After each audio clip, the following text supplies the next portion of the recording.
ఓం శ్రీ గురుభ్యో నమ. లలిత త్రిశతి ఈనాటి నామం హస్తి కుంభోత్తుంగ కుచ. వ్యవహారికము రీత్యా పామర భాష రీత్యా అయితే పామరులకు కూడా జ్ఞానం రావాలని ఏనుగు యొక్క కుంభస్థలములాగా పరమేశ్వరి కుచములు ఆ విధముగా కొంతమంది తెలియచేస్తూ ఉంటారు. అంటే ప్రజలందరికీ అమృత భాండాగారములాగా స్త్రీలు ఉంటారు, శిశువులకు అన్న అర్థంగా తీసుకోవాలి. నేను శృతి ప్రామాణికముగానే చెబుతాను. ఈ ప్రయత్నములో శంకరాచార్యుల వారిని కూడా నేను విమర్శిస్తాను. అర్థమైందండి? శృతిలో ఉన్నది మాత్రమే నేను చెబుతాను, నా సబ్జెక్ట్. ఎందుకంటే గ్రౌండ్ రిపోర్ట్లో ఆమనాయ సమామనాయ షడామనాయ మంత్ర తంత్ర యంత్ర రీసెర్చ్ పర్సన్ నేను. మిగతా విషయాలు నాకు అనవసరం. సరే, పరబ్రహ్మము ఈ నామం గురించి వివరణ. పరబ్రహ్మము లేక నీ శరీరములో ఉన్న ఆత్మజ్ఞానము లేక ఈ విశాల విజ్ఞానము లేక సర్వ ఫిజికల్ ఆధ్యాత్మికము ఇంటర్నల్ ఆధ్యాత్మికం ఎలా తెలుస్తుంది? ఎవరు ఏ స్వామీజీ చెప్పినా అది సత్యమని ఎలా నమ్మాలి? చెప్పండి. ఈ రోజుల్లో నేను నమ్ముకోవటం సత్యం, ఎవడిని నమ్మకపోవటం శృతి ప్రామాణికం. పరమేశ్వరిని నిరాకార నిర్గుణ పరబ్రహ్మగా నమ్మటం సత్యం. మానవులు నాలాగా మలమూత్రములకు వెళ్తున్న స్వామీజీలు చెప్పింది నేను ఎలా నమ్మవలే? శృతి ప్రామాణికంగా నమ్ముతాం. వాళ్ళు శంకరాచార్యుల వారు చెప్పిన అద్వైతం చెప్పటం లేదు కదా, నేను ఎలా నమ్మాలి వాళ్ళని? ఇప్పుడు మొన్న విద్యుశేఖర భారతి స్వామి వారు ఒక ఫంక్షన్కో మీటింగ్కో ఏదో ఆధ్యాత్మిక పరంపర వచ్చి అత్యంత సుందరంగా చెవులలో అమృతం పోసిన విధంగా పనస చదివారు. ఓకే, నాకేంటి దానివల్ల లాభం? నీ అనుచర వర్గానికి సాటిస్ఫాక్షన్ రావచ్చు నీ దమ్ము చూసి, నాకు రాదు కదా. నాకేం కావాలి? క్యాష్, కీర్తి, కాంత, కనకములు, సల సల సల సల సల మరిగిపోతున్న భారతీయులకు అవి కావాలి. నువ్వు చెప్పేది కాదు కదా. శంకరాచార్యుల వారు ఏం చెప్పారు అప్పుడు? మీరు చెప్పండి. శృతి ప్రామాణికమైన శ్రీ విద్య వాడి దగ్గరికి పోతే వాడేం చేస్తాడు? వాడికి ఏమర్థమవుతుంది? అగ్ని, సోమ, మరు, గరుత్మకం. అగ్ని, సోమ, గరుత్మకం. ప్రణవం, బిందు త్రినేత్రోజ్వలం, భాస్వదుద్రముఖం, శివాం గ్రీయుగళం, పాశస్వకాలానలం, ఉద్యద్భాస్కర కోటి కోటి సదృశ్యం, హంసం జగద్వ్యాపినం, సర్వమానవుల్లో వ్యాపినం, నాద బ్రహ్మమయం, హృదం జప పుటే. భుజపుటే అంటారు, లేదు జప పుటే. జపం చేస్తేనే బయటకు వస్తుంది, లేకపోతే రాదు. శంకరాచార్యులు చెప్పారు కదా. మీరెందుకు చెప్పరు? వలసవాద ఆధ్యాత్మికానికి అడ్డుకట్ట ఎందుకు వెయ్యరు? ప్రజలను శ్రీ విద్యకు ఎందుకు పంపరు? మీరు ఎంతసేపు అంధపరంపరమైన శృతి విరుద్ధమైన ఆధ్యాత్మికం ఎందుకు చెబుతున్నారు? శృతులలో ఫిజికల్ ఆధ్యాత్మికం లేదు కదా. మీరెందుకు ప్రజలకి ఒక పనస చెప్పినప్పుడు దాని అర్థం చెబితేనే కదా వాడు ఇప్పుడు నేను ఇది ఇప్పుడు సభాముఖముగా మీరు ఎలా చెప్పారో నేను ఇప్పుడు వరల్డ్ వైడ్గా ఇది చెప్తున్నాను. ఇది విన్నవాడు వచ్చి అడిగితే మీరు సమాధానం ఎలా చెప్పవలే? ఇదేమని ఉంటుంది ఇంకా? నాద బ్రహ్మమయం హృదం భుజపుటే నిత్యం సదా భావయే. ఆత్మానమగ్నిశోమాఖ్యపక్ష్మ యుగ్మం శివాత్మకం నకారేణ బహిర్యాంతం విశంతం చ హకారతః హంససోహమితి ధ్యాత్వా సోహం వ్యంజనహీనతః హృది సంహృత్య దాత్మానాం. కొంతమంది చాత్మానం అంటుంటారు, కొంతమంది ఆత్మానం అంటుంటారు, కొంతమంది దాత్మానం. గురు పరంపరలో మార్పులు చేర్పులు ఉంటాయి. బ్రహ్మరూపం విభావ. నేను ఫిజికల్గా ఏమీ లేదు, ఫిజికల్గా ఇదే. ఇద్దరు సన్యాసులు రాసుకుంటే బూడిదే రాలేదు. ఏముంది? నాలోనే ఉన్నది విశ్వం. ఇదే నేను మీకు ఇప్పుడు చెబుతుంది. ఇలా మీరు తెలుసుకోనంత వరకు అంధపరంపరంగా వెళ్తారు. వెంకటేశ్వర స్వామి ఈ జ్ఞానం తెలుసుకొని పరబ్రహ్మ అయ్యాడు. శ్రీరాముడు యోగ వాసిష్టం తెలుసుకొని పరబ్రహ్మ అయ్యాడు. బిఫోర్ గోవర్ధనగిరి బచ్చ, గోవర్ధనగిరి ఎత్తినాక పరబ్రహ్మం అయ్యాడు. నేను పరబ్రహ్మం అవ్వకూడదా? మీరు మూసి పెడతారా? ఎన్నాళ్ళు మూస్తారు? భారతదేశంలో ఉన్న సర్వ భారతీయులకు శృతుల జ్ఞానం ఎందుకు చెప్పరు? శంకరాచార్య ఫోటోలు పెట్టుకుంటున్న వాళ్ళని ఎందుకని అద్వైతములోకి పంపరు? మీరు చెప్పండి. శృతిలో ఉన్నదే కదా, విరుద్ధము కాదు కదా. గుళ్ళు గోపురాలు ఎన్నాళ్ళు తిరుగుతారు? పుణ్యం వస్తుంది. దానివల్ల లాభం ఏంటి? ఇవాళ పచ్చడన్నం తిన్నవాడు పప్పు అన్నం తింటాడు, అంతే కదా. వాడికి బయటికి వెళ్ళిన తర్వాత పెళ్ళికి కావలసిన వాడు ఒక అమ్మాయిని చూస్తే బాగా కోటీశ్వర అమ్మాయి, నేను దాన్ని పెళ్లి చేసుకోవాలనుకుంటాడు కదా. కాదు అని ఎవడు అనుకోడు కదా. వాడికి అది కరెక్టా కాదా ఎప్పుడు తెలుస్తుంది? అద్వైత జ్ఞానం వస్తేనే కదా. ఒకడు మంచి కారులో తిరుగుతుంటాడు కదా, వాడిని చూసిన తర్వాత వీడికి నేను కారులో తిరగాలి, అది ఇది అర్హత లేకపోయినా కోరుకున్నాడు అనుకో, అది సత్యమాసత్యం ఎట్లా తెలుస్తుంది వీడికి? కాబట్టి శృతులు ఉపనిషత్తుల్లో జ్ఞానం తెలియదు. సరేలేండి, మేము తెలుసుకుంటాంలే. స్వామీజీలను వెళ్ళి ఈరోజు నుంచి అడగటం మొదలు పెడతాం. స్వామీజీలందరిని అడుగుతాం. ఓకే, ఇక నుంచి వాళ్ళు ఏది చెప్పినా సరే దాని అర్థమైందని అడుగుతాం. మేమందరం అడుగుతాం, ఫిక్స్ అయ్యామండి. సరే అండి అంటే సరే. ఈ సృష్టికి ముందు పరమేశ్వరుడు బిందువుగా ఉన్నాడు. అదేనంటే మళ్ళీ బిందువు అంటే పంపులోంచి వచ్చే డ్రాప్ కాదప్ప. మీరు అలా అది ప్రాణరహితం కదా పంపులోంచి వచ్చేది. పరమేశ్వరుడు శృతి ప్రామాణికంగా చెప్పినప్పుడు శృతి ప్రామాణికంగా, ఉపనిషత్తు ప్రామాణికం, శృతి ప్రామాణికం రెండు ఒకటే. ఇప్పుడు నువ్వు సంభోగం చేసి నీ వీర్య బొట్టు పడుతుంది, అందులో కొన్ని లక్షల ప్రాణాలతో కూడిన అణువులు ఉంటాయి. అలాగే ఊహించుకోండి. కానీ ఇక్కడ నేను అది చెప్పట్లేదు, మీ బుర్రలకు అర్థం అవ్వాలని చెప్తున్నా. అర్థమైందా? పరమేశ్వరుడు బిందువుగా సృష్టి ప్రథమ కాలం ఉంటాడు. ఇప్పుడు సృష్టిలో అయిపోయినాక మళ్ళీ బిందువు అయిపోతాడు. మళ్ళీ ఈ విధంగా ఉంటుంది. అవన్నీ మీరు శ్రీ విద్యలోకి రావడం కానీ మీ గురువుల దగ్గరికి వెళ్తే తెలుస్తుంది. అది స్వామీజీని అడగాలి మీరు పోయి. ఇవన్నీ నేను చెప్పినవన్నీ అడగండి మీరు. ఆ బిందువులో నుంచి కొన్ని కణాలు బయటికి తీస్తాడు. ఎవరు? పరమేశ్వరి. పురుష రూపములో ఉన్నప్పుడు జరుగుతున్న పుల్లింగంగా మీకు అర్థం కావాలని చెప్తున్నా. ఆ కణాల సృష్టికర్త, ఆ కణాలలో ఆ కణాలను సృష్టించిన సృష్టికర్త లక్షణాలు ఉంటాయి.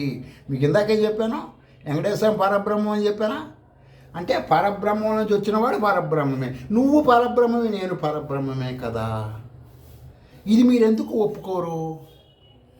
ఏ ఉపనిషత్తులో నీకు మైల ఉంది అని చెప్పదు కదా.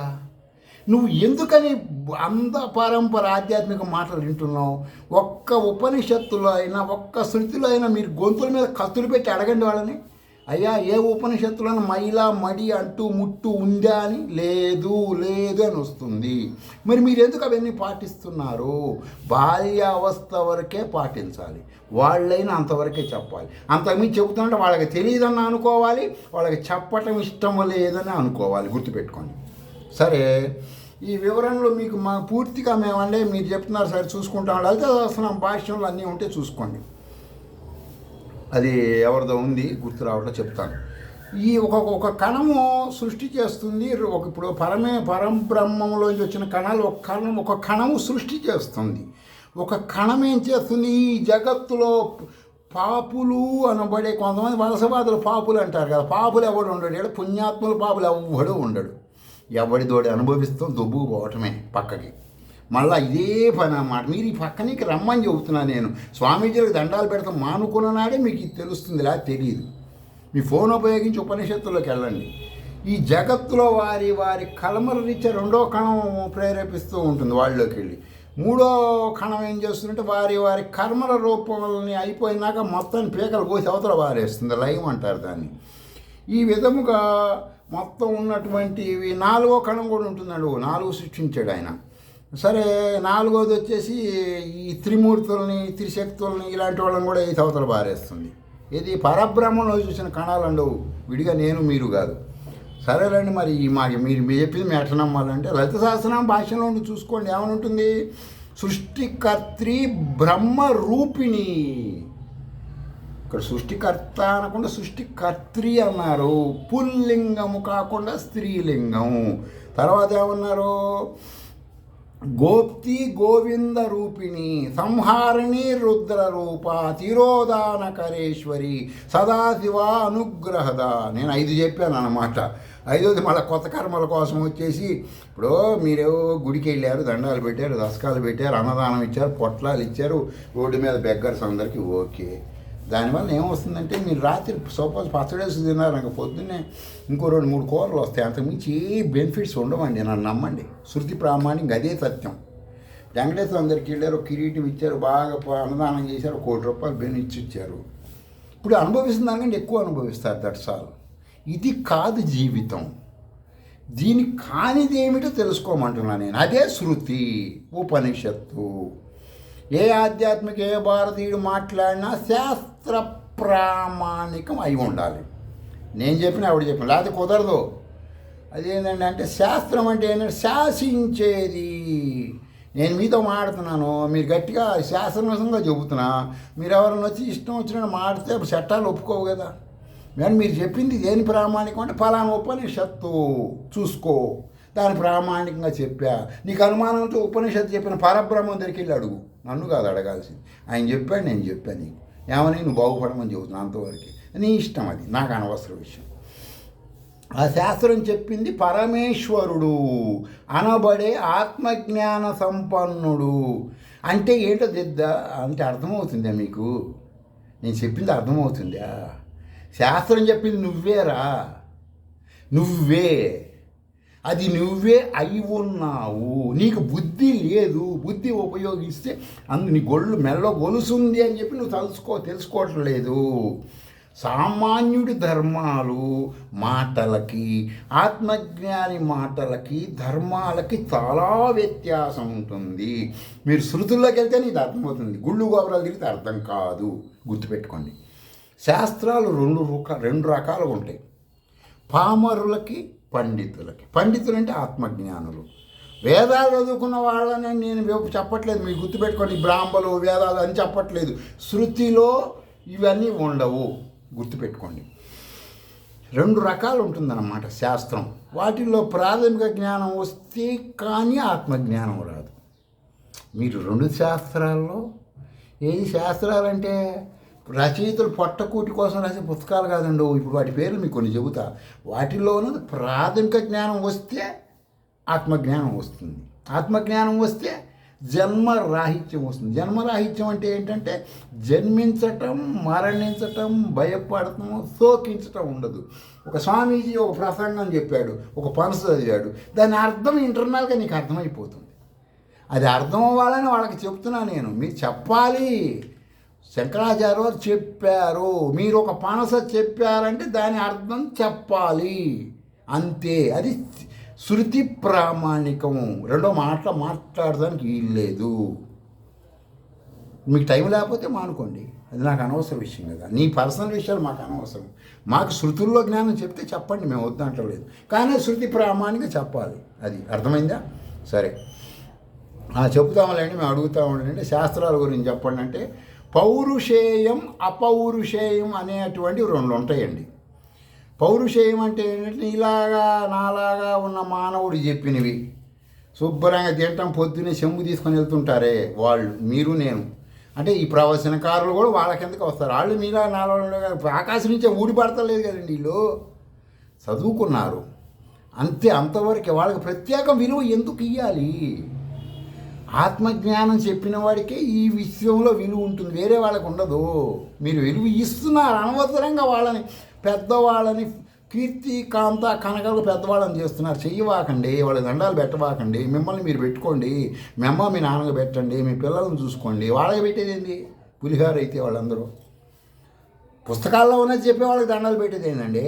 ఏదైనా మంత్ర సాధన చేసి ఒక 50 లక్షలు నాలాగా మీలాగా చేస్తే అప్పుడు చెప్పచ్చు.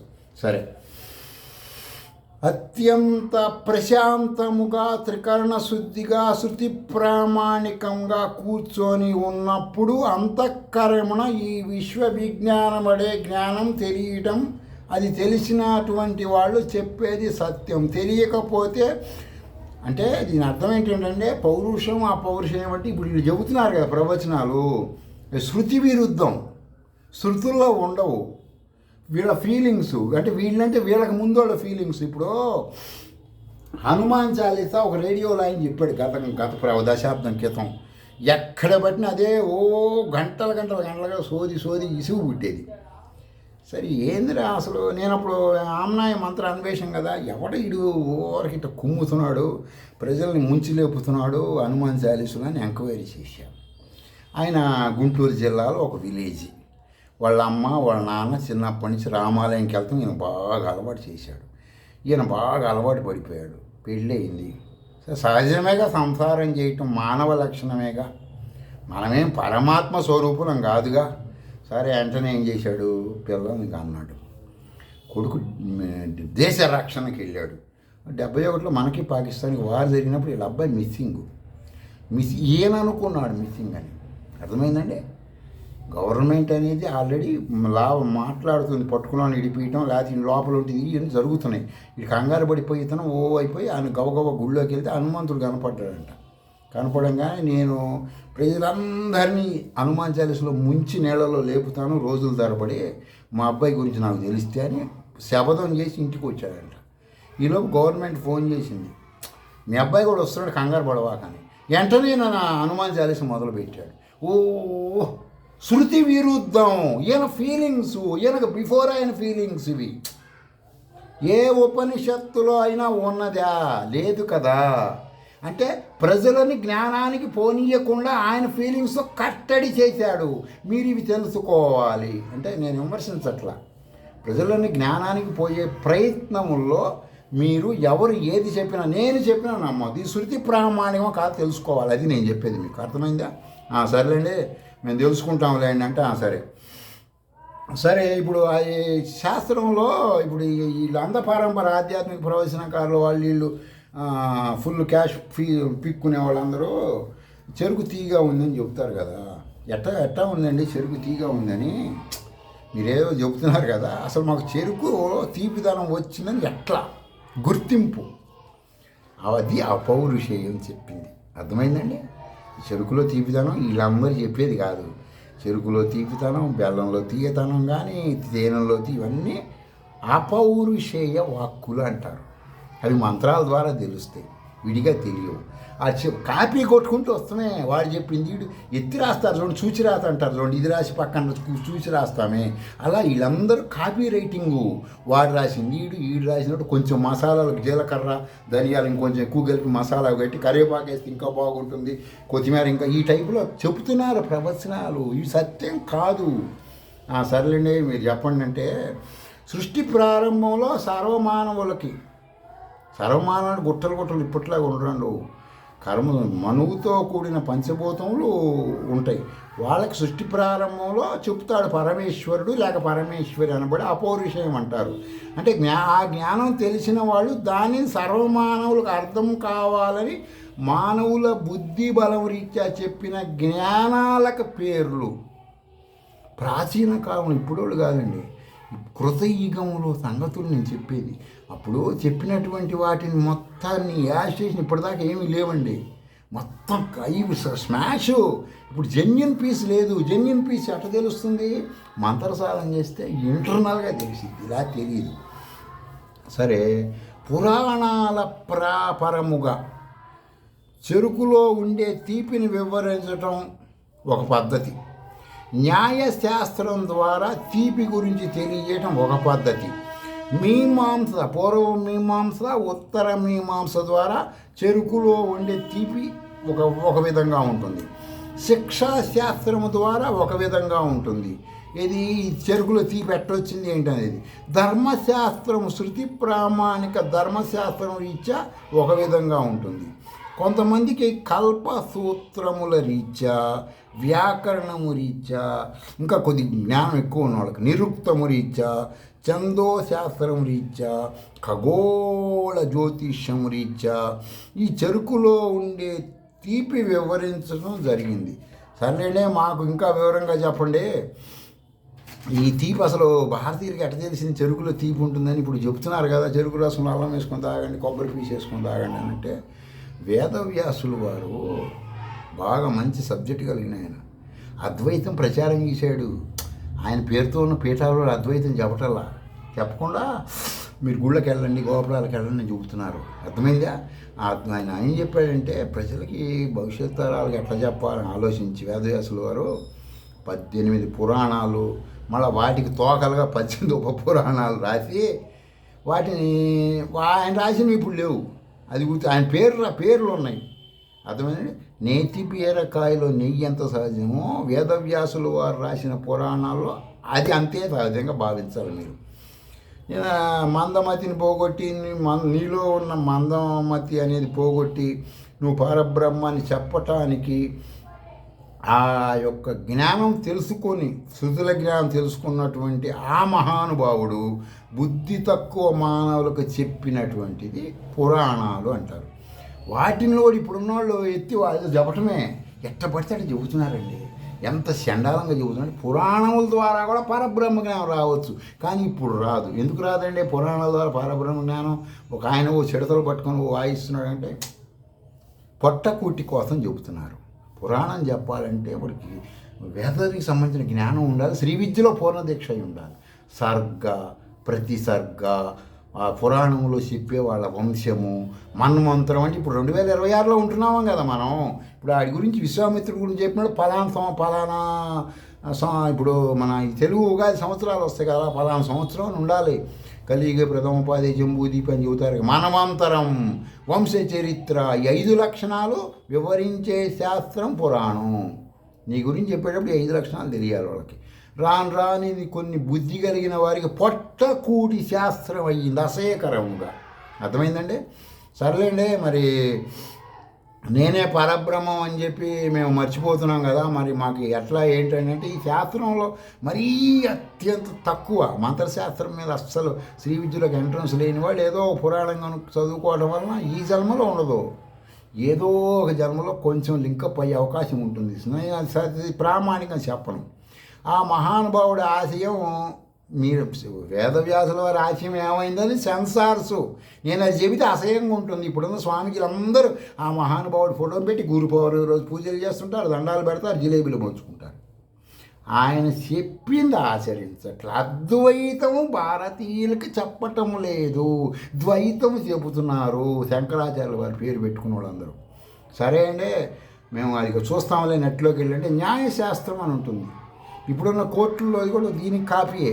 ప్రమాణము, న్యాయశాస్త్రం ఏమని ఉంటుంది? ప్రమాణము అంటే ఏమిటి, ప్రమేయము అంటే ఏమిటి, విషయ పరిజ్ఞానము అంటే ఇది లేక అది అని వివరించే శాస్త్రం. నేను మంత్రం చెప్పానండి మీకు, ఈ మంత్రం చేసుకోండి అబ్బాయి బాగుంటుందని. దాన్ని మీరు సబ్జెక్టుగా లోడ్ అనుకోండి. న్యాయశాస్త్రం అనే ఒక ధర్మశాస్త్రం ప్రామాణిక చెబుతాడు. ఈ మంత్రంలో ఈ బెనిఫిట్స్ ఉన్నాయి, ఈ బెనిఫిట్స్ ఉన్నాయి, ఇవి లాభం, ఈ నష్టాలని చెప్తాడు అన్నమాట. అది శాస్త్రం. ఏ శ్రీ విద్యాపాసుడైన గురువుగారికి చెప్పాలి, చెప్పబోతాడు మంత్రం సిద్ధిగా అలగదు, వాడికి తెలియదు కదా. ఇప్పుడు వాడికి వీక్నెస్ ఉంటాడండి, హెల్త్ ప్రాబ్లంలో ఉంటాడు. వాడికి నువ్వు శుభ్రంగా మంచి మంచి డ్రై ఫ్రూట్స్తో చేసిన కర్రీ చేసి బాగా పిండిలాగా మెత్తగా పెడతావు. వాడికి తెలియకపోతే ఉపయోగం ఏముంది? ఆలోచించండి. ప్రమేయం అంటే ఆ విధము. ఇది కూడా కొంతమందికి ఇంద్రియ సుఖంగా మారిపోయింది కొంతమంది వాళ్ళకి. మీమాంస అంటే ఏంటి? వేదాలు వాటి అర్థముతో వచ్చే సందేహాలు తీర్చే శాస్త్రం. ఇప్పుడు మీకుతో నేను నిన్న శృంగేరి స్వామివారు వచ్చి ఏదో చెప్పాడు పనస అది ఇది అన్నానండి. ఇప్పుడు నాకు సందేహం వచ్చింది, నాలాగా ఇది చూస్తున్న వాళ్ళందరికీ సందేహం వచ్చింది. ఆయన మా సందేహం తీర్చాలిగా. ఈ మీమాంస చెబుతుందిగా ఏమని, నేను ఇది చెప్పాను దీని వివరణ ఇదని చెప్పాలి కదా. ఆయన చెప్పకుండా ఉంటే అటు నాకు అర్థం కావట్లేదు కదా. అర్థం కాకపోతే నేనేం చెబుతున్నాను, నా లాంగ్వేజ్లో, నా లోకల్ లాంగ్వేజ్లో ఒక క్రైస్తవ మతం వచ్చి నువ్వు ఓ ప్రభువా ప్రార్థన చేస్తున్నాను నాకు ఆరోగ్యం బాగుండని చెప్పాను అనుకో, నా లాంగ్వేజ్లో నాకు అర్థమయ్యేటట్టు చెప్పంగా నేను వెంటనే అటువైపు వెళ్ళిపోతున్నాగా. తప్పెవరిది? శంకరాచార్యుల వారి పీఠాధిపతులది. వాళ్ళు ఏం చెప్పాలి? అబ్బా ఇది దీని బెనిఫిట్స్ ఇది మీరు చేసుకోండి చెప్పాలిగా. భారతీయులకు చెప్పాల్సిందంగా ఆయన పెట్టినందుకేగా. మరి ఎందుకు చెప్పరు వీళ్ళు? మీరు అడగండి మీరు అందరు. నేను ఇవన్నీ నా టైం అనుష్ఠానం వేస్ట్ అయితే అడగట్లా, మీ ముఖంగా అడుగుతున్నాను. సర్లేండి మేము కనుక్కుంటాం లేదా ఆయన్ని ఎక్కడ కనపడితే అక్కడ. ఈసారి అంటే సరే. శ్రీ విద్య, ఇప్పుడు శ్రీ విద్య సత్యమేనా? మంత్రం ఎందుకు చేయాలి ఎందుకు చేయకూడదని తెలుసుకునే శాస్త్రం. అందుకే ఈ యొక్క మీమాంస అనేది కూడా అందుకే అనమాట. నేను ఇవన్నీ రీసెర్చ్ చేసి శ్రీ విద్య సత్యమని నమ్మినాకే చేశా. మా గురువుగారు చెప్పిన ఇలా నేను గురువుగారి మంత్రం చేయడానికి కలిసి వస్తున్నట్టు ఇది ఎట్ట కలిసి వచ్చింది? ఎవరిని తీసుకొచ్చేసి కలిసి వచ్చిద్దా? అబ్బాయి నేను ఒప్పుకోవాలా. నేను గ్రౌండ్ రిపోర్ట్లో మొత్తం A to Z all in one research చేసుకున్నాకే శ్రీ విద్య సత్యమని నమ్మా. సర్వశృతుల జ్ఞానం ఇందులో ఉందని నమ్మా. ఆమనాయ సమామనాయ షడామనాయ ఇది చతుర్వేదాలు నాలుగు తలుపులుగా ఉంటాయి, లోపల మనం కూర్చుంటాం. అర్థమైందా? వేదము 4 కూర్చొని ఉంటాయి, 4 మధ్యలో మనం కూర్చున్నాం, మనమే శృతి. అర్థమైందండి? ఇది తెలుసుకోండి. ఏదో ఒక ద్వారం నుంచి రండి, ఏదో ఒక వేద మంత్రం ద్వారా. సరే, ఏ శిక్షాశాస్త్రం అంటే ఇప్పుడు ఏ మంత్రం చేసేటప్పుడు ఏ మంత్ర సూక్తమైన వాళ్ళు, ఇప్పుడు ఇందా స్వామీజీ గురించి చెప్పాను, అట్లాగే ఎవడో చదువుతుంటారు కదా, అది చదివేటప్పుడు వాళ్ళు సరిగా చదువుతున్నారా లేదా ఇది తెలుసుంటేనే మన జ్ఞానం. లేదా వాడు చెప్పాడు ఇది విన్నాం వచ్చామన్నాడు, అట్లా కుదరదు. మన రాజ్యాంగంలో ఇప్పుడు పాఠం చదువుతుంటాడు మాస్టర్ గారు, హెడ్ మాస్టర్ చెక్ చేస్తాడు, హెడ్ మాస్టర్ని పైన ఉన్నోడు చెక్ చేస్తాడు. ఆ విధముగా ఇక్కడ చెక్ చేయాలి. ఏంటి? వర్ణము. అదేంటంటే వర్ణం అంటే కులం కాదబ్బా. ఇక్కడ వచ్చేసి నేను మీకు ఏం చెప్పాను, దేని ప్రామాణికంగా అని చెప్పాను, శిక్షాశాస్త్రం. దాని ప్రామాణిక మంత్రం చేస్తున్నప్పుడు ఇప్పుడు మంత్రంలో వచ్చేసి మామాభిముఖి, నా ఎదురుగుండా ఉన్న మనిషి, దాన్ని వర్ణము పదము ఇట్లా మీకు అర్థం అవ్వాలని చెప్పేది. తర్వాత స్వరము. ఒక మంత్రం పలికేటప్పుడు ఇప్పుడు హంస గాయత్రి, ఇప్పుడు అజప మంత్రం చేస్తారు, ఓం హంస హంసాయ విద్మహే, ఈ విధంగా స్వరము. మాత్ర ట్యాబ్లెట్ కాదండు, మీరు గబగో ట్యాబ్లెట్ అనుకునేరు. మాత్ర అంటే ఇప్పుడు మాత్ర అంటే చాలా సబ్జెక్ట్. నేను దీని మీద కూడా రీసెర్చ్ చేసి మా గురువు గారితో తిట్లు కూడా తిన్నాను. సరే, బలము. మేము ఫుల్గా తిని కూర్చుంటామండి అంటే అబ్బే అట్ట కూర్చుంటే చేసే పొట్టలో తిండి ఉంటే మంత్రాలు పనిచేయవు, గుర్తుపెట్టుకోండి. ఎనర్జీ ఉండాలి. అర్థమైందా? దాన్ని ఇక్కడ బలము అంటుంది మంత్రశాస్త్రం. తర్వాత సామము. తర్వాత సంతానము. సంతానం అంటే పిల్లలు కాదండు, మీరు కాబట్టి మా పిల్లలు ఉన్నారు మేము మంత్రాలు చేస్తామని వాకండి, తప్పు మాట. ఈ జ్ఞానము లేకపోతే, ఇప్పుడు నేను మీకు చెప్పిన ఈ జ్ఞానం లేదనుకోండి, మొత్తం మీకు 6 చెప్పా, వీటి గురించి తెలియలేదనుకో, బాగా కామము ఎక్కువైన ఒక పురుషుడు చలికాలం రాత్రిపూట ఆల్కహాల్ తీసుకొని, ఒక ముసలి స్త్రీ, బాగా పండు ముసలి స్త్రీ కర్ర పట్టుకొని నడుస్తుంటే, బాగా మంచి అలంకరణ చేసుకొని, వాడు వెనక నుంచి చూసి యవ్వన స్త్రీ అంటాడు, ముందు నుంచి చూస్తే కాటికి కాళ్ళు దాచిన స్త్రీ అంటారు. అర్థమైందా? దీనిని శంకరాచార్యుల వారి బ్రహ్మసూత్ర భాష్యములో తెనాలిలో సాధన గ్రంథ మండలి వాళ్ళు ప్రింటింగ్ చేసిన పుస్తకంలో అర్ధజతి న్యాయము అంటారు. అంటే దీన్ని కాబట్టి మీరు అందులో ఉంటుంది చూసుకోండి. నేను తప్పేం చెప్పట్లే, యాజ్ స్టేషన్ ఉన్నదే చెబుతున్నాను. సర్లేండి, మీరు 6 రకాలు చెప్పారు కదా. ఇప్పుడు ఈ శిక్షాశాస్త్రంలో ఉన్నదాన్ని ప్రాథమికంగా చెప్పండి. మేము మంత్రాలు సిద్ధి పొందట్లేదు, ఏమో ప్రతింగిరా చేసి ఇసుగు పుట్టుతుంది. వారాహీలు చేసాం, అనేకం చేసాం, వాడెవడో గారెలు పెడితే బైరోడు వస్తాడంటే అది చేసాం. ఎన్ని చేసినా మాకు ఉపయోగం కలగట్లేదండి అంటే మీకు ఇవి తెలియందే మంత్రాలు పనిచేయవబ్బా. మీ గురువులు ఇవి చెప్పండి, మీ మంత్రాలు పనిచేయవు. శృతి ప్రామాణిక జ్ఞానం ఉండాలి. చెయ్యవాకండి, అంటే మంత్రాలు చేయొద్దు, అంటే గురువుల దగ్గరికి వెళ్ళి మంచి గురువులు ఎంచుకొని చేయండి. వాటి వివరణ మీకు అర్థమయ్యే విధంగా చెప్పడానికి ప్రయత్నం చేస్తాను. మాకు మాత్రం మీకు పని చేస్తాయి, అప్పుడు మీ వీటి ప్రామాణికంగా తెలుసుకుంటే పని చేస్తాయి అన్నమాట. సరే వినండి. వర్ణము అంటే నేను గతంలో చెప్పిన వర్ణం అంటే నేను నా వీడియోలో స్టార్టింగ్లో ఏం చెప్పాను తెలుసా? బీజాక్షర నిఘంటున్న మాతృకా చక్ర వివేక ప్రామాణికంగా చెప్పాను. అది ఇది వర్ణము అంటే ఫలానా పదము. దానికి చాలా డీప్ సబ్జెక్టులు అవన్నీ గురువుల దగ్గర నేర్చుకోవాలి. అవి మీరు పదం పలుకుతున్నారు, మీరు మంత్రంలో ఉండి మమ సర్వశత్రువు నాశనయ అని చెప్పమన్నాడు. వాడు ఒక పత్తింగిరాలను ఆదరణ బదులు ఏదో చెబుతుంటాడు. ఒక్కొక్కడు ఒక పీఠం పెట్టి పొట్టకూటి కోసం. అర్థమైందండి? ఎవడే వేషం వేసినా పొట్టకూటి కోసం. శృతుల జ్ఞానం ఉన్నవాడికి ఉదరపోషణ జ్ఞానం అవసరం లేదు. వాడికి జర మరణ భయ శోకములు ఉండవు కదా, కాబట్టి వాడికి అవసరం లేదు. మిగతా వాడు ఎవడైనా సరే దుకాణం తెరిచాడంటే రిలయన్స్ షట్టర్ లాగా క్యాష్ కోసం అయినా నమ్మదు. శృతుల జ్ఞానం ఈ విధంగా నేను ఇప్పుడు మీకు చెప్తున్నాను అని చెప్పి వాళ్ళ దగ్గరికి వెళ్ళండి, ఎవరి దగ్గరికి వెళ్ళండి, నేర్చుకోండి. సరే, ఆ నుంచి క్షం వరకు నేను మీకు చెప్పేసాను ఆల్రెడీ. పాత వీడియోలు ఉంటాయి, మీరు ఫోన్ నెంబర్లు ఇచ్చాను, వాటిల్లో మీరు చూసుకోండి, తెలుస్తుంది. అక్షము అంటే వర్ణాలు. అర్థమైందండి? ఆ నుంచి క్షణం వరకు అక్షయ పాత్ర లాంటిది అన్నమాట. వాటిని వర్ణాలు అంటారు. వాటిని పలికే విధానం, దానివల్ల బెనిఫిట్స్ జ్ఞానం అని ఈ మాట అంటారు. బెనిఫిట్స్ ఊరికే టైం వేస్ట్ మంత్రం చేసి ఎట్లా చేస్తారండి? వాడెవడో చెప్పాడు మంత్రం చేయండి బెనిఫిట్స్ అంటే, బెనిఫిట్స్ రావాలి, ఇలా చెయ్యకూడదు. శృతి ప్రామాణికం ఖచ్చితంగా చెప్పాలి. సరే, స్వరము అంటే కొన్ని మంత్రాలకి 5 రకాల స్వరాలు ఉంటాయి. ఇప్పుడు వేదాలు చదివే వాళ్ళకైనా, కొన్ని మంత్రాలు మాలా మంత్రాలు చేసేవాళ్ళకైనా కొన్ని బెనిఫిట్స్, స్పెషల్ బెనిఫిట్స్, భయంకరమైన మంత్రాలు, ఆకర్షణ, వశీకరణ లాంటివి. వాటి 5 రకములైనటువంటి స్వరాలు ఉంటాయి. అనుదాత్తము అంటే అనుదాత్తము ఏంటంటే అదే మాకు అర్థం కాలేదంటే, అంటే మంత్రం శబ్దాన్ని కిందకి నొక్కి మంత్రం పలకటాలి. ఇది మీరు తెలుసుకోకపోతే మంత్రాలు పనిచేయవబ్బా. గురువుగారు చెప్పాలి ఇవన్నీ మీకు. అందుకే శ్రీ విద్యా శృతి ప్రామాణిక గురువులు ముందుగానే వాళ్ళు వచ్చేటప్పుడు ఇవన్నీ చెబుతుంటారు. సరే, రెండోది ఏంటి? ఉదాత్తం. అర్థమైందండి? అంటే మంత్రముని సమాన స్థాయిలో పలకటం.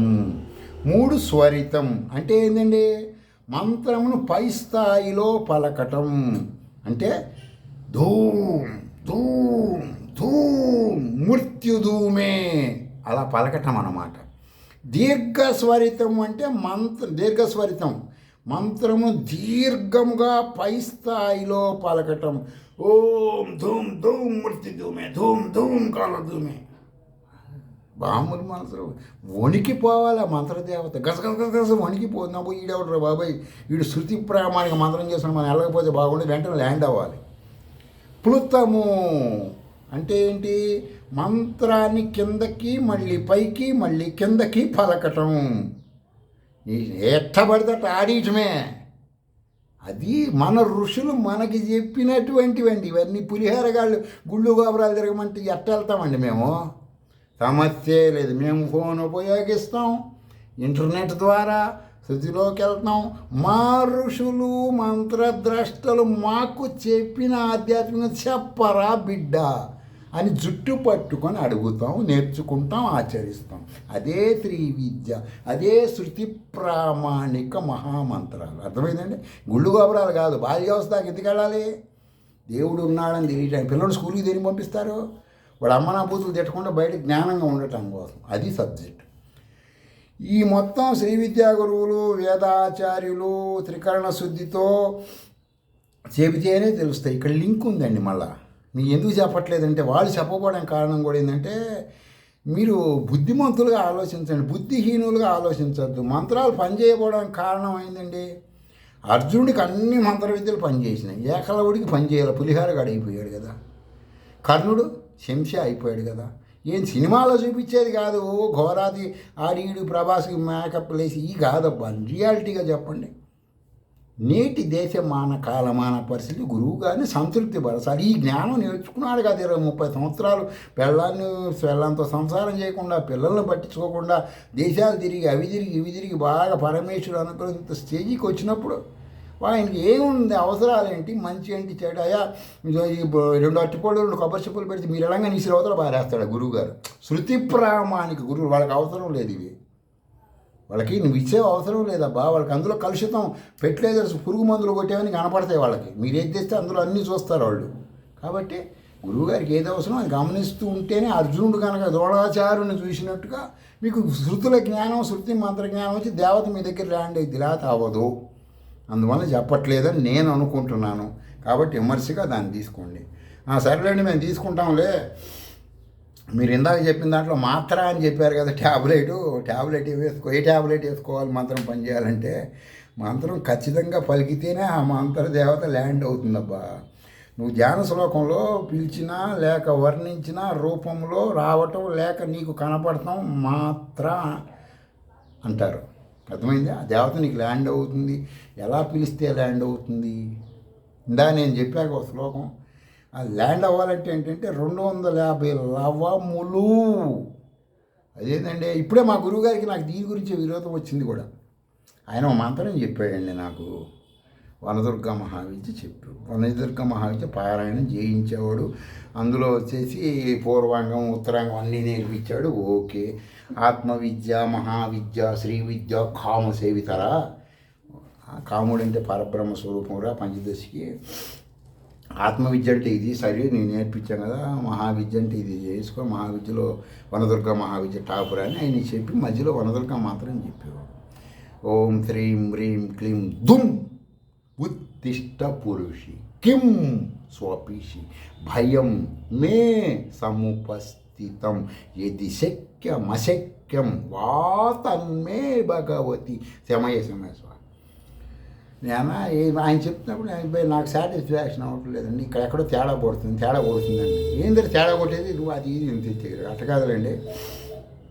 ఇక్కడ ఈ మంత్రంలో ఏమని వస్తుందంటే ఉత్తిష్ట పురుషి కిం సోపిషి.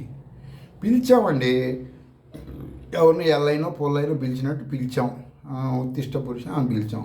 టక్మని లేచింది. కిం సోపిషి అడిగిందాం ఆయన్ని, ఏం కావాలరా నీకు? భయం మే సముపస్థితం. ఆ అమ్మాయిని పెళ్లి చేసుకోవాలని ఇట్లేదు, వీడి డబ్బులు సంపాదించాలి కుదరట్లేదు, కోర్టులో కేసులు జడ్జి గారి తీర్పు నాకు అనుకూలంగా చెప్పాలి, ఇట్లాంటివన్నీ కోరికలు ఉంటాయి. ఇవి చెప్పుకొని ఆ ప్రాబ్లం చెప్పి భయం మే, నేను భయపడుతున్నా ఆవిడ సరే యువతోడు చెప్పడం అనగానే ఎతి శక్యం అశక్యం, ఇది అది అవుతుందా అవదానే నాకు తెలియదు, నాకు ఆ పని కావాలి. That is the command of Shruti ప్రామాణిక శ్రీ విద్య. అంటే శబ్దాలు అర్థాలు తెలియాలిగా. ఆయన బిత్తరపోయాడు, నీ అమ్మ నువ్వు అసలు ఏంట్రా బాబు నువ్వు అని. ఇప్పటికీ మా గురువు గారికి కథలు చెప్పుకుంటారు మా ఇద్దరి గురించి. తమలపాకులు తీసుకొచ్చా, ఒక కట్ట, ఇంత కట్ట తెచ్చి అంత పొడుగు సన్న సూది ఒకటి పట్టుకొచ్చా, తయారు చేయించాలని. చాలా డబ్బులు ఖర్చు పెట్టాను నేను. ఈ ఆధ్యాత్మికంగా నేను తెలుసుకోవడానికి ఈ శృతి ప్రామాణిక శ్రీ విద్యకి చాలా ఖర్చు పెట్టానండి. మామూలు విషయం పెట్టలే నేను. నా కుటుంబానికి పెట్టిన తక్కువే కానీ శ్రీ విద్యకి ఎక్కువ పెట్టాను, అంత పెట్టాను నేను. సరే అంబటి తీసుకొచ్చి ఆ సూది తీసుకొని ఆ తమలపాకు కట్టలో పొడిచా. లవము అంటే అది పొడిచినప్పుడు ఒక్కొక్క ఆకులో సూది దిగటానికి ఎంత సమయం పడుతుందో దాని ప్రకారం మంత్రాలు చెయ్యాలి. ఒక సూది దిగటం ఎంత టైం పడుతుందో దానిని లవము అంటారు. అంతకంటే తక్కువ ఖచ్చితంగా నాకు తెలియదు. కొన్ని శ్రీ విద్యా గురు పరంపరలో ఏం చేస్తారంటే, కొన్ని శ్రీ విద్యా గురు పరంపరలో సమయం లవం ఎట్ట చెప్తారంటే, ఆడవాళ్ళు లేడీస్ గురువులు మోకాల దగ్గరికి కొంచెం పైకెత్తి చీరని అలా సప్పుడు చేస్తారు, దాని లవము అంటారు. కొంతమంది లేడీస్ శ్రీ విద్యా గురువులు అయితే ఉత్తరాది రాష్ట్రాల్లో, ఇక్కడ నాకు తెలియదు, నేను రీసెర్చ్లో అప్పుడు చూసి అవన్నీ ఆ విధంగా ఉంటుందన్నమాట. తర్వాత వచ్చేసి సర్లేండి మాత్ర అంటే ఇదని అర్థమవుతుంది కదా అంటే, తర్వాత వచ్చేసి మాత్ర అంటే ఇంకోటి కూడా ఉందన్నమాట. అచ్చు కళ్ళు కలిస్తే పలికే స్వరం పేరు దీర్ఘాక్షరం ఉచ్చారణ. ఇప్పుడు ఒక అచ్చు పలకాలంటే ఒక మాత్ర, దీర్ఘాక్షరం పలకాలంటే 2 మాత్రలు. అర్థమైందండి? హల్లులు, అచ్చుతో హల్లు కలుసు. నేను ఒకప్పుడు పుస్తకం రాసాను, హకారం రాసి సకారం ఒత్తి పెట్టి వకారం పెట్టి యకారం పెట్టా. అస్వ్యం. వింత వింత మంత్రాలండి. నేను శృతుల్లో అసలు మామూలు లలిత సహస్రనామాన్ని మామూలుగా చేయలేదండి నేను. ఆ మంత్రాలు చూసి ఆమెకి గజగజలాడి నీడేంద్ర బాబు వీడు ప్రళయం ముందుగా తీసుకొచ్చేట్టున్నాడు అని చెప్పి నువ్వు కదలకుండా కూర్చోరని ఆయన అంది. అంటే ఆ హల్లులు ఉచ్చారణ అరమాత్రగా ఉండాలి. బిందువు కూడా అరమాత్ర. బిందువు అంటే బిందువు ఇందాకే చెప్పాను మీకు ఎంట్రన్స్లో. ఇప్పుడు ఇది వచ్చిందా ముందుగా అని చెప్పా. కొంతమంది ఓంకారం పలుకుతారు. ఓంకారంలో అకారం తర్వాత సగమా వస్తుంది. మీరు అది కనుక్కోవాలి. వాడాడో యూట్యూబ్లో చెప్పేది సగమా వస్తుంది. అది ఖచ్చితంగా గెస్సింగ్ చేస్తేనే ఓం పని చేస్తుంది, లేదా పని చేయదు. 4 వచ్చేసి బలము అంటే ఏంటంటే మంత్రాక్షరములు పలికేటప్పుడు మానవ శరీరం చేసే ప్రయత్నం. దీనినే ఊతము అంటారు. ఇప్పుడు కర్ర పట్టుకోకుండా ముసలోడు నడుస్తుంటే ఊగుతాడు కదా, ఊగకుండా అంటే కర్ర పట్టుకోవాలి. కొన్ని మంత్రాలు అంగవైకల్యం ఉన్నవాడికి, మానసిక బుద్ధి సరిగా లేనివాడికి, మందమతులకి కొన్ని మంత్రాలు చెప్పకూడదని శాస్త్రవచనం. ఎందుకంటే మేము చేయకూడదా, మేము కులం కాదురా అబ్బాయి, పిచ్చి మాటలు మాడతావు. మంత్రాలు యాక్టివేషన్ అయినప్పుడు అంగవైకల్యం. ఇప్పుడు నాకు తెలిసి ఒక అతను సాయి పీఠం ఉన్నాడు. ఆయనకి కొన్ని కారణాలతో పోలియో వచ్చి చిన్నప్పుడే కాళ్ళు పనిచేయవు. నన్ను ఎన్నోసార్లు కొన్ని లక్షల సార్లు అడిగాడు, క్యాష్ ఎంత అయితే ఇస్తాను గురువుగారు, నాకు మంత్రం నేర్పిండని. అబ్బాయి నీకు పనికి రాదురా. ఇప్పుడు ఆమె ల్యాండ్ అయిందనుకో, నువ్వు పైకి లేవాలనుకో, సపోజ్ లేచావనుకో, నీ కాళ్ళు లేవు కదా, పని చేయవు కదా, అందుకని నీకు చెప్పకూడదు. నువ్వు ఎందుకని ఏం చేయాలి, పురాణ ప్రామాణికం ఉంటుంది కదా, ఏమని ఇప్పుడు విష్ణు సహస్రనామం ఉంది కదా, అవి అలాంటివి చదువుకోవచ్చు. లలిత సహస్రనామం కూడా చదవకూడదు. అదేంటంటే వేదవ్యాసులు వారయ్యా దాని ఋషి. విష్ణు సహస్రనామం ఋషి ఎవరు? వేదవ్యాసులు వారు. అర్థమైందా? వేదవ్యాసుల వారు అంటే ఏంటి? శృతి కాదు, స్మృతి ప్రామాణికం. అది నేను అక్కడ ఉన్న సబ్జెక్ట్ చెబుతున్నా, విమర్శగా తీసుకోవద్దు. ఋషి ఎవరు విష్ణు సహస్రనామానికి? వేదవ్యాసులు వారు. లలిత సహస్రనామానికి ఋషి ఎవరు? వసిన్యాది వాగ్దేవత ఋషయ. అర్థమైందా? అంటే అపౌరుషేయం. పరమేశ్వరుడు వసిన్యాది వాక్కు దేవతల రూపంలో చెప్పినటువంటిది అది. ఇది వేదవ్యాస ఋషి అనుష్టుప్ చంద. అది కూడా నేను ఒకప్పుడు లలిత విష్ణు సహస్రనామం మంటలు పుట్టించాను కానీ గతంలో, ఇప్పుడు లేదు. సరే, ఈ విధంగా చదివేటప్పుడు వైబ్రేషన్స్ వస్తాయి. దాన్ని బలము అంటారు. బలహీనుడికి చెప్పరు కొన్ని మంత్రాలు. ఊతము అంటారు దాన్ని. సర్లేండి ఇంకో ముగించండి తొందరగా అంటే సామము అని ఉంటుంది. ఒకటి గుర్తుపెట్టుకోండి అబ్బాయి, నా వీడియో మొత్తం తింటే శ్రీ విద్యలో టాప్ సబ్జెక్ట్కి వెళ్తారు. లేకపోతే గుళ్ళు గోపురాలు తిరిగి అంత పుణ్యం మూట వేసుకుంటారు వెనక. మరుసటి రోజు శుభ్రంగా జిలేబీలు తింటారు. తర్వాత ఏమో మళ్ళీ ఎత్తుక్కోవాలి బొచ్చి తీసుకొని. మాకు అది వద్దండి. ఫుల్ దిల్ ఖుష్గా మీలాగా మేము ఇలా కూర్చొని ప్రశాంతంగా జన్మించటం, మరణించటం, భయపడటం, శోకించటం, ఆడిపోవటం, భయాలు ఉండకుండా ఉండాలంటే నా వీడియో మొత్తం వింటేనే అర్థమవుతుంది. అర్థమైందండి? సరే, సామము అంటే సమానత్వం. అంటే మరీ స్పీడు మరీ స్లో కాకుండా మంత్రదేవతను పిలవటం. నీ ఇష్టం వచ్చినట్టు నీ పెళ్ళాన్ని పిలిచినట్టు, నీ మెమ్మని పిలిచినట్టు, నీ శల్యాన్ని పిలిచిన కూతురిని పిలవకూడదు. శాస్త్ర ప్రామాణికముగానే దేవతను పిలవాలి. ఓం నమో భగవతే. ఇక్కడ దక్షిణామూర్తి మంత్రం చెబుతున్నా. ఆయన పురుషలింగం కదా, ఇక్కడ ఏం చెబుతున్నా? స్త్రీలింగం భగవతి అంటే. అదే స్లోగా చెబితే అవి అర్థమవుతాయి. ఓం నమో భగవతే శ్రీ మేధా దక్షిణామూర్తియే. మేధ అంటే నా బుద్ధి పక్కన ఉన్నవరా మొగడా, నాకు కనపడరా ఆయన, జ్ఞానం ఇవ్వరా అని. ఏం జ్ఞానం కావాలి? మహ్యం, ప్రజ్ఞాం, ఇలా ఉంటాయి అన్నమాట. గురువుగారిని అడగండి, ఆయన చెబుతుంటాడు. అది సామం అంటే. సరే, సంతానం. ఇందాక సంతానం అంటే పిల్లలు కాదయ్యో. సంతానం అనేది మంత్రశాస్త్రానికి హైలైట్. అందుకే ఇది లాస్ట్లో చెబుతున్నా. ముందులో చెబుతుంది, మీరు చూడకపోతే మీకు అర్థం కాదు, మీకు మంత్రాలు సిద్ధి కలగదు. సంతానం అంటే పరమేశ్వరుడి ముఖ కమలముల నుంచి అపౌరుషేయ రూపములో సృష్టి ప్రథమ మానవులకి చెప్పిన వేద సంహిత. అర్థమైందా? బ్రాహ్మణులు ఋషులు చెప్పారు, వాళ్ళు పరమాత్మ స్వరూపులుగా భావించవచ్చు. సంహిత అంటే ఏ వేదం చదువుకున్న వాడికైనా ఫస్ట్ సంహిత పూర్తి చేస్తారు. పరబ్రహ్మ జ్ఞానం లేనిదే పులిహార జ్ఞానం రాదు కదా. అర్థమైందా మీకు? కాబట్టి ఖచ్చితంగా మీరు దీన్ని తెలుసుకోవాలి. సంతానం అంటే ఏంటి? మీలో పరమాత్మ ఉన్నాడు, ఆయన చెప్పినటువంటిది అపౌరుషేయము, దానిని సంహిత అంటారు. ఆ సంహితలో పరమాత్మ చెప్పిన అర్థాన్ని అనుసరించి మంత్రం పలకాలి. ఏ మంత్రమైనా ఋషి దర్శించడం, ఋషి ఓన్లీ వంట చేయటం వరకే. ఋషి అంటే ఏంటి? వండి పెట్టడం వరకే. Only master. బియ్యం, గ్యాస్, పొయ్యి, గిన్నెలు మొత్తం పరమాత్మ ఇస్తాడు. మంత్రం ఆయన కర్త, ఈయన ద్రష్ట, చూచువాడు. That's all. సర్లేండి, మేము ఇంక నుంచి మీరు చెప్పినవన్నీ ఒకటికి సార్ రిపీట్ చేసుకుని అవసరమైన ఎవరు కట్ చేసుకొని కామెంట్లో పెడదాం. చెప్పండి, మాకు సంహితను పట్టుకుంటాం గట్టిగా. అంటే సంహిత పట్టుకుంటే మంత్రాలు మొత్తం నీ వెనక బరిగే భూమి నీ వెనక వస్తుంది. శంకరాచార్య వారు చెప్పారు, అమ్మ నేను చెప్పట్లా. మంత్రశాస్త్రం తెలిస్తే నువ్వు ఇటు తిరిగి చూడక్కర్లా, నీ వెనక మొత్తం భూమి వస్తుంది. ముందు వెళ్తుంటావు, ముందు ఏముండదు, అంత శూన్యం, నీ వెనక భూమి ఉంటుంది. ఇది సబ్జెక్ట్. ధర్మశాస్త్రం. వేదంలో చెప్పిన ధర్మములు మాత్రమే ధర్మములు. ఏ మానవ శరీరము ధరించిన ఎవరు చెప్పినా అవి ఆ ధర్మానికి ఎత్తి రాయటమే. పరమాత్మ చెప్పిందే ధర్మం.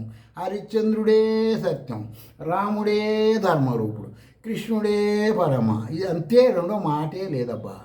ధర్మం అని ధర్మశాస్త్రం శృతి ప్రామాణి అంతే. కల్పము. ఇప్పుడు కొంతమంది వైదిక విధానాలు నిర్ణయించే పద్ధతులు ఉంటాయి. ఇప్పుడు ప్రతిోడు గుంటలు తవ్వటం, గుండంలో హోమాలు పోస్తుంటాడు, నెయ్యి పోస్తుంటాడు.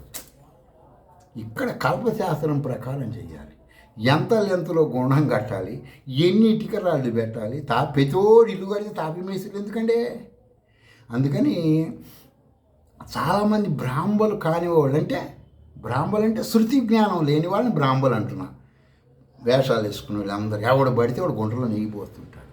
అదంతా ఉపయోగం లేదు, వేస్ట్, ఘోర పాప కర్మల కింద భావించాలి. శాస్త్ర ప్రామాణికంగా చేయాలి. అందులో కొంతమంది మహర్షులు వాళ్ళ సాంప్రదాయంలో కొన్ని దేశమాన కాలమాన పరిస్థితులు తగ్గించుకుంటూ చెప్పారు. దాన్ని బట్టి శాస్త్రపరంగానే చేయాలి. ఇది ఇప్పుడు వెంబటే తెమిలేది కాదు ఇది చెప్పాలంటే. వ్యాకరణము నేను 4 నెలలు మొత్తుకుంటున్నా. ఏమంటే నేను మాట్లాడేది ప్రతి విషయం ఆ శాస్త్ర ప్రామాణికంగా నా పక్కనే ఉన్నాయండి ఆ పుస్తకాలు. నేను ఎట్టి పరిస్థితుల్లో ఎవడో ఒకడు పులిహార గడ్డ రాసిన పుస్తకాలు చదవను, అందులో చదివిన పక్కన బారేస్తాను. వ్యాకరణం అంటే వేద ప్రామాణిక శాస్త్రం. అది మంత్ర పద విభజన. మంత్రంలో పదాన్ని ఇప్పుడు చూడండి, ఈ శృతులు మార్చడం ఎవడి వల్ల కాదు, మారైతే అర్థం మారిపోతాయి. అమ్మ కాస్త నీ అమ్మ అయిపోయింది, చెప్పుతో కొడతారు. అందుకని శృతులు అది మార్చడం ఎవడి వల్ల కాదు. అందుకే శృతుల జ్ఞానం మీకు చెప్పరు, డబ్బులు రావని. అర్థమైందా? మంత్ర పద విభజన, మంత్ర సంధి, మంత్ర సమాస, మంత్ర పరిచ్ఛేదము ఈ శాస్త్రము ద్వారా వేద మంత్ర నిర్ధారణ అవుతుంది. అర్థమైందండి? ఒక మంత్రాన్ని నిర్ధారణ చెయ్యాలి అంటే ఈ యొక్క వ్యాకరణమే తెలిసి ఉండాలి. ఎవడు మీరు మంత్రం చెబుతున్నారు అనుకోండి, ఎవడైనా మీ ఇష్టం వచ్చిన శ్రీ విద్యా గురువు భారతదేశంలో వెళ్ళి వేదం చదువుకొని ఏదైనా చదవండి, మంత్రం చెప్పాడు అనుకో, ఈ మంత్రం చేయమని, ఏమంటే వ్యాకరణ ప్రామాణికంగా దీన్ని విడదీసి చెప్పమన్నారు. మీరు గొంతులో ఎలక్కాయ అడ్డుపడిపోయింది. అందుకే మంత్రాలు పనిచేయట్లేదు. మంత్రాలు ఎందుకు పనిచేయటం? ఇందుకే పనిచేయట్లా. నేను ఇందాక వనదొరక లే అన్నాను, లేచింది అనుకో గోటం దింపిద్ది నాకు లేస్తే. అంటే ఆ మంత్రం ఎవడు చేయాలి, ఎప్పుడు చేయాలి, ఎందుకు చేయాలి అది తెలియాలిగా. వాడెవడ గురువు చెప్పాడు, ఈడు సూర్యుని దుర్గా చేయండి ఇంకా ఫోర్ అంటాడు ఒకడు. అంటే పశు ప్రవృత్తిగా చెబుతున్నారు. ప్రజలను శృతుల జ్ఞానం పంపట్లేదు, శృతి ప్రామాణిక జ్ఞానంగా చెప్పటం లేదు. అది నేను చెప్పేది మీకు. సరే, నిరుక్తం అని ఉంటుందండి. ఏ శ్రీ విద్యా ఉపాసకుడికి నేను చెప్పిన ఈ వీడియో చాలా ఇంపార్టెంట్గా సేవ్ చేసుకొని అందరికీ పోస్టులు చేయండి. ప్రతి శ్రీ విద్యా ఉపాసకుడికి, ప్రతి మంత్రాలు చేసేవాడికి ఇది పంపించండి. ఎందుకని? వాడివి తెలుసుకుంటేనే వాడు చేసే మంత్రాలు పనిచేస్తాయి. అది వాడు వేస్ట్ టైం బొట్లు పెట్టుకొని వేషం వేసుకొని ఫేస్బుక్లు టీవీలో చెప్పే ఉపయోగం లేదబ్బా. నీలో దమ్ము ఉండాలి కదా, ఆ దమ్ము వస్తుంది శాస్త్రాలు ఇది చెప్పి నీ దగ్గర పెట్టుకుంటే. నిరుక్తం అంటే ఏంటంటే వేద మంత్రాలు, ఆ శబ్దాలకు అర్థాలు చెప్పే నిఘంటువు. ఇప్పుడు మీకు ఏదైనా అనుమానం వస్తే గబగబా ఫోన్ తీసి ఏం చేస్తున్నారు, ఆక్స్ఫర్డ్ నిఘంటు తెచ్చుకొని చూస్తున్నారుగా. ఇప్పుడు వేద మంత్రం ఎవడో ఒకడు వేషధారి గుళ్ళో కూర్చోనో, మీకు ఒక మీటింగుల్లోనో, ఒక స్వామీజీ గెటప్లోనో ఎవడో ఒకటి గెటప్లో చెప్పాడు, ఒక సోదంతా చెప్పాడు మంత్రాల పరంగా. ఆ మంత్ర శబ్దాలకు అర్థాలు ఏంటి అని అడగాలి మీరు. గొంతులో ఎలక్కాయలు అడ్డుపడతాయి వీళ్ళందరికీ. దెబ్బకి క్రాష్ క్రాష్ ప్లేట్లు క్రాష్ అయితే ఎలా పోతాయి, ఈ చెత్త అప్పుడు పోతుంది, లేదా పోదు. మీరు అడగాలి ఇవన్నీ. నేను చెప్పేది నెట్లో ఉంటాయి, మీరు చూసుకోండి. ఏమైనా నిరుక్తం అంటే ఏంటని చూడండి. ఏ మంత్రానికైనా శబ్ద అర్థజ్ఞానం చెప్పే శాస్త్రం అది, వేదపరంగా ఉంటుంది. మీరు దాన్ని శ్రీ విద్యా గురువుల దగ్గరికి వెళ్తే ఈ మంత్రాలు కూడా వివరిస్తారు మీకు. ఛందస్సు అని ఉంటుంది, మంత్రాలు ఇప్పుడు మంత్రం నేను ఎవడు కూడా రాసి ఇచ్చా, అక్షరాలు ఎక్కడెక్కడ గ్యాప్ ఉండకూడదు, ఎక్కడ రాయాలి ఎక్కడ ఆపాలి, పలకాలి. ఆ ఉపయోగించే విధి విధానాలు ఛందస్సు అంటారు. అర్థమైందా? అబ్బో ఇది చెప్పాలంటే అండి మీరు ఏమైనా అనుకోండి, నేను చాలా అత్యంత తక్కువ సమయం చెప్పా, దీన్ని మీరు వినగలిగితే వినండి. ఇంకా దీని గురించి జ్యోతిష శాస్త్రం, ఖగోళ జ్యోతిష శాస్త్రం అది రేపు చెబుతాను ఈసారి నామాంతో. స్వస్తి.